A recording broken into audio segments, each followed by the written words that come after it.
Hello everybody and welcome to my channel, or welcome back if you're new. My name is Jennifer, and today I want to talk about something that may not affect you personally, and be grateful that it doesn't. As it is July 4th and I am in the United States of America, I am also part Alaska Native. I am part Athabascan.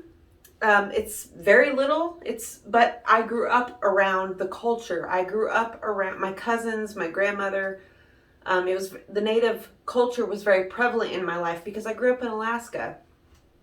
And the negative sides of that were very prevalent to me because I'm able to, live my life as a white person. And so the color of my skin, it did affect me in Alaska in some ways, but not at all like it affects Native Americans. And I don't think enough people talk about this, with light of all of those dead children being found at the schools, the residential schools in Canada. I'm sure if they started digging around at the residential schools here in America, they would find the same thing. I have no doubt about that. So if you don't know anything about Alaska Native or Native American history in general, when colonization started, they took children from their homes, they took children from their families and put them in residential schools.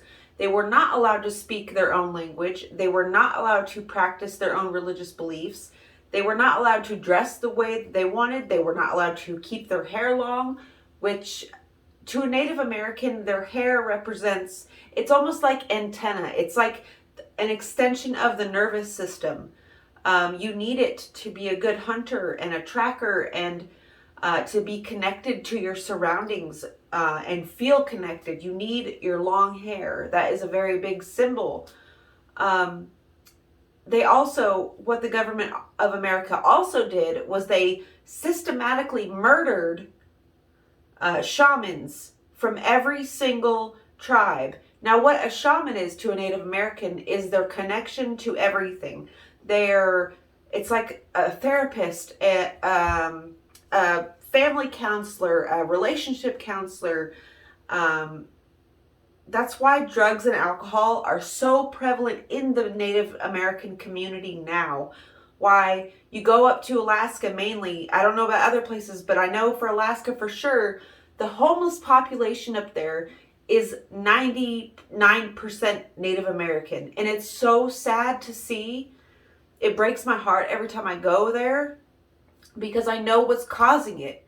A lot of the system, the government system that we have set in place is you're punished for being an addict. You're punished for covering your pain with substances. You're not given any real help.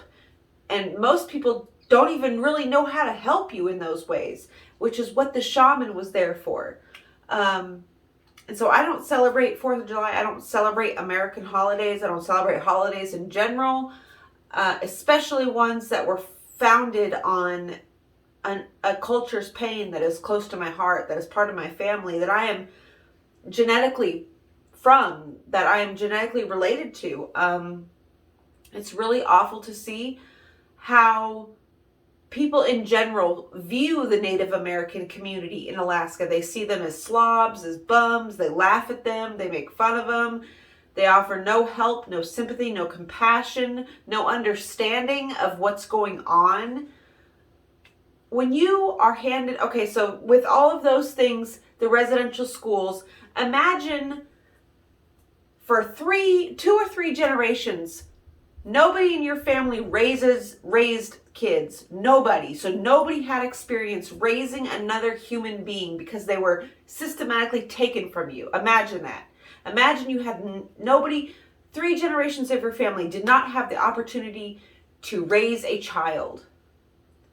And then when they did get them back, they didn't speak the same language as you. They didn't believe the same things. They didn't practice the same religion. Can you even imagine a world like that where your children are taken from you, your land is taken from you, your dignity, your spirituality, everything is just taken and stripped generation after generation after generation.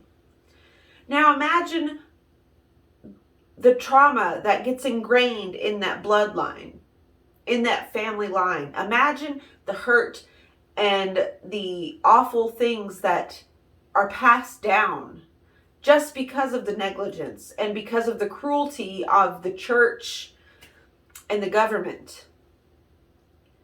And then imagine, you feel so broken inside. You have all these awful feelings because that's what happens. It's called epigenetics, where if something is affecting your family for long enough, the people in your family, say trauma, it starts to change the genetic code that is passed down. And so all of a sudden you have all these alarm bells ringing off in your mind and in your soul, and you don't know how to fix them. You don't even know why they're going off. You don't even know what they're called, what they're there for, how to even identify them. And your only source of comfort is oblivion through drugs or alcohol.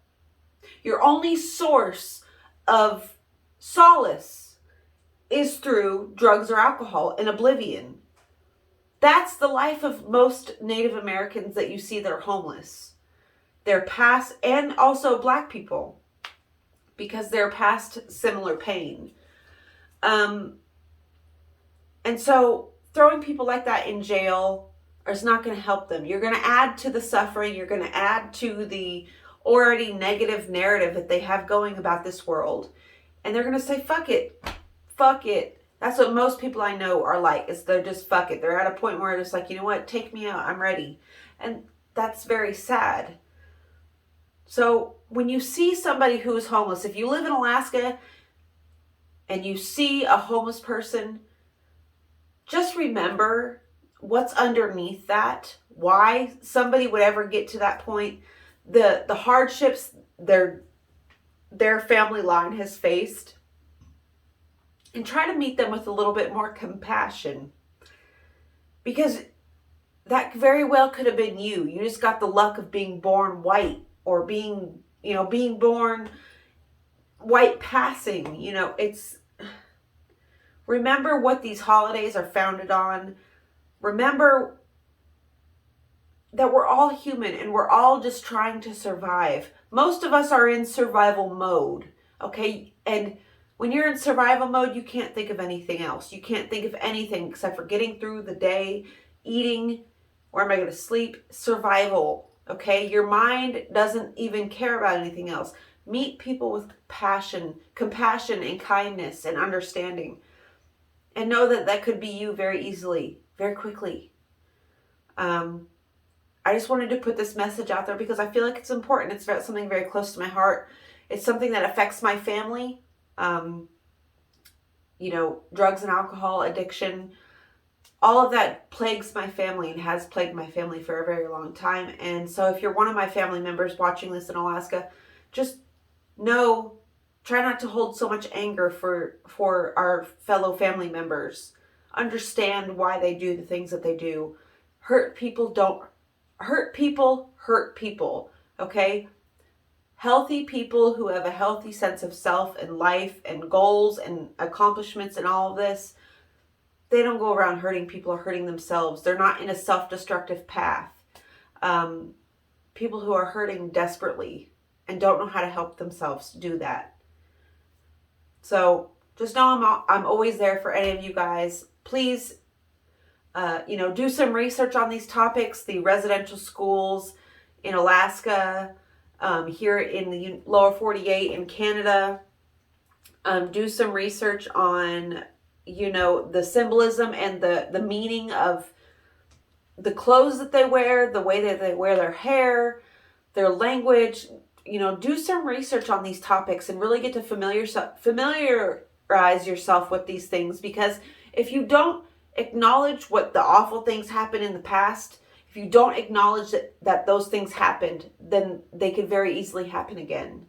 It only takes a generation or two for people to forget what happened. and lose understanding of why things are happening in their world and why people are behaving certain ways. Educate yourselves, educate the people around you, educate each other. Never stop questioning things, and don't just take things for face value. Don't just, whatever information is being, shoved down your throat, don't just take that as the gospel truth. I love you all very much, and I will see you in the next video. Bye.